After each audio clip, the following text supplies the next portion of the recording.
Did South Park and its famous worldwide privacy tour episode cause the downfall of Prince Harry and Meghan Markle? That is the new theory, which I actually think is worth looking into. Because for folk who don't remember, this episode, which was broadcast on American television on February the 15th, 2023, was the first time that criticizing the duplicitous Duke and her awful wife was acceptable, especially in the entertainment industry. Now, we know that the episode came at a really important moment for Harry and Meghan. He had just finished his press tour for Spare, and the Netflix series had aired. And of course, while there was a jokey nature to the episode, it almost immediately started to impact Prince Harry and Meghan Markle's popularity. So just a few days after the show aired, Newsweek, which at the time was slavishly devoted to positive coverage of Meghan and Harry, showed that the prince's popularity in America had dropped by 3%, Meghan's popularity was down by 4%, and it never recovered. Royal YouTube sensation P. Dina with me now. P. Dina, the South Park episode that potentially brought down Harry and Meghan. I don't think this is a theory that can be dismissed. All right, folks, we need to talk about how South Park absolutely destroyed Meghan and Harry, and why it might not be over yet. This episode aired in early 2023, and from that moment on, Meghan and Harry's reputation was never the same. It made mocking them socially acceptable. Just days after this episode aired, Harry's popularity in America dropped by 3% and Meghan's by 4%. And guess what? They never recovered. And let's not forget, South Park called Meghan hollow. No, that's exactly how the world sees her.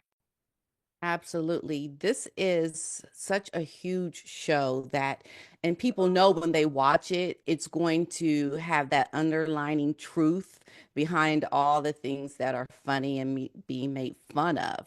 So people start to then really question, oh, okay, they're making funny things, that's funny.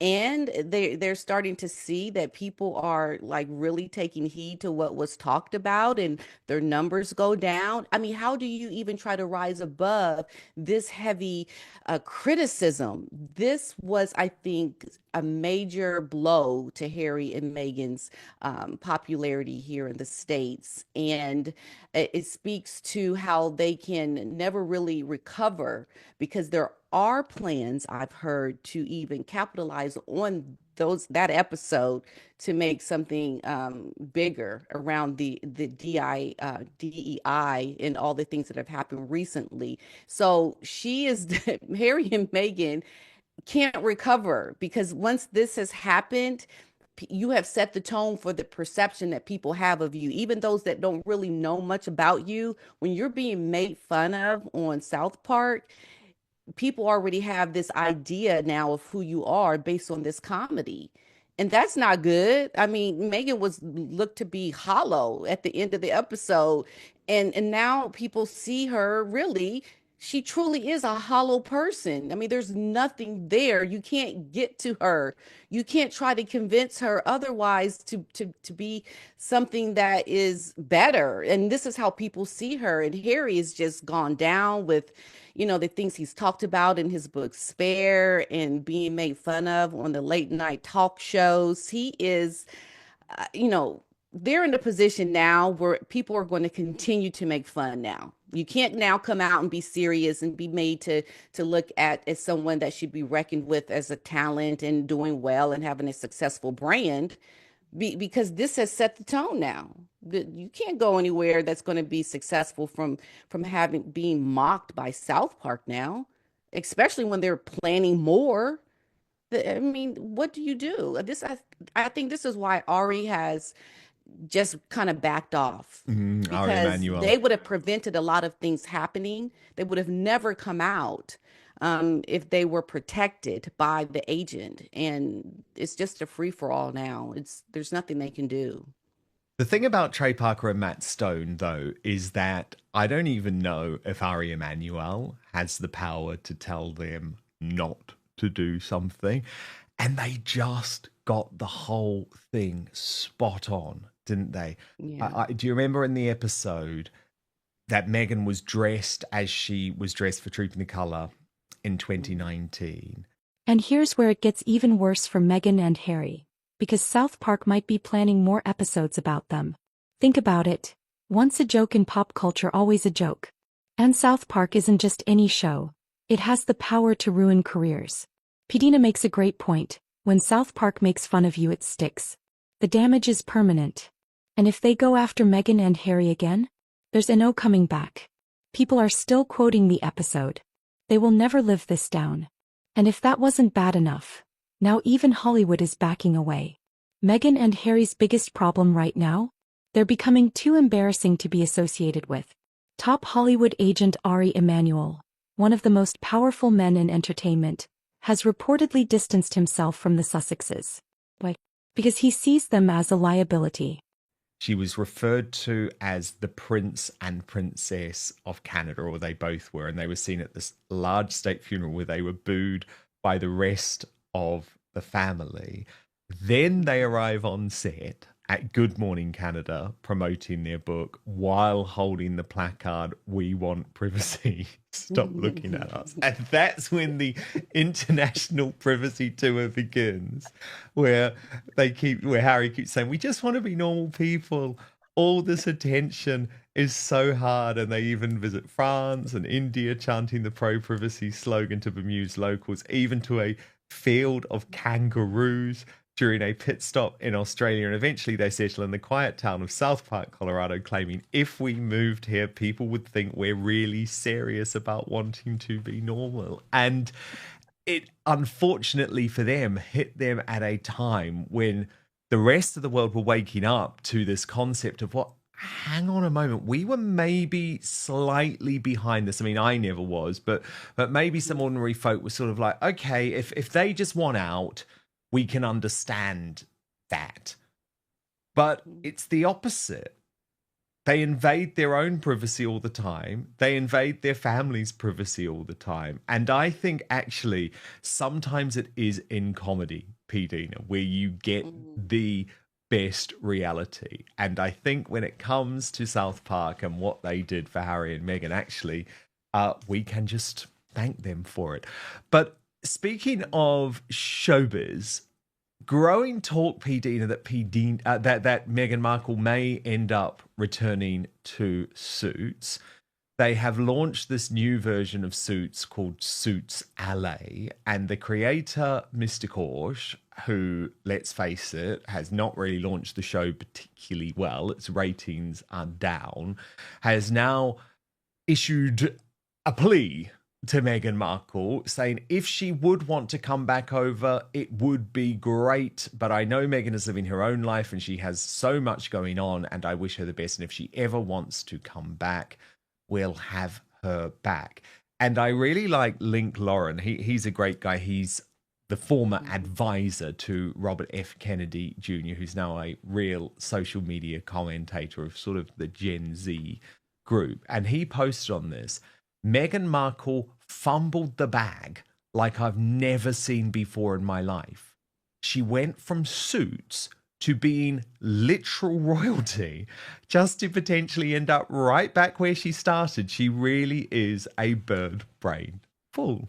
Yes, isn't that just amazing how she has been so successful at failing and doing everything wrong?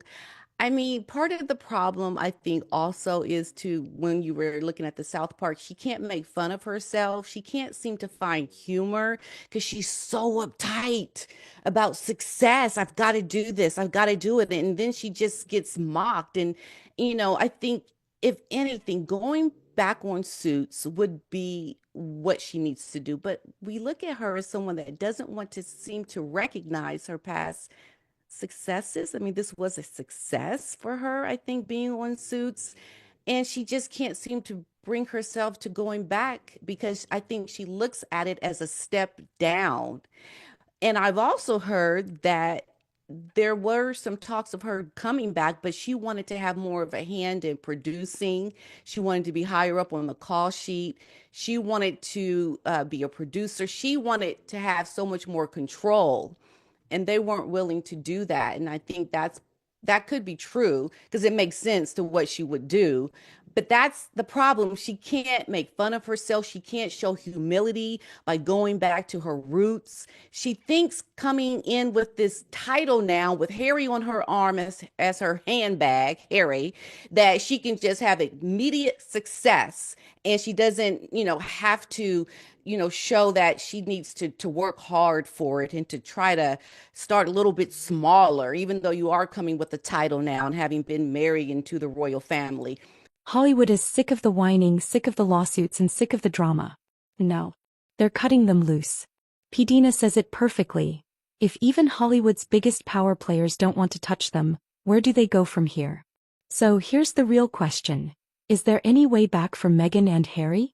Or has South Park officially ended their credibility? Experts say the moment South Park mocked them, their public image was done. And let's be real. When was the last time anyone took them seriously? Harry looks miserable.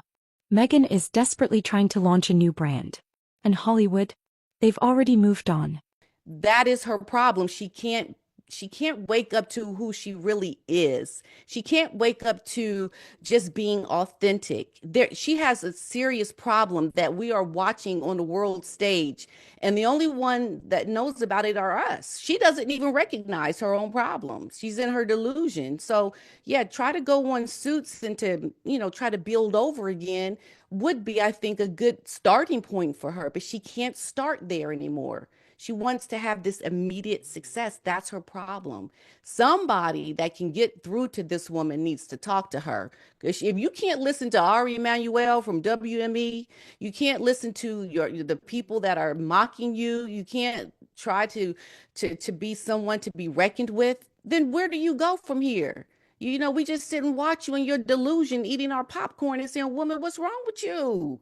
Snap out of it. Are you still going to be a little lost in your delusion? Okay, we're going to sit and watch and just make fun of you and see how you're going to fail the next time, right? Because there's going to be a next time because she doesn't give up.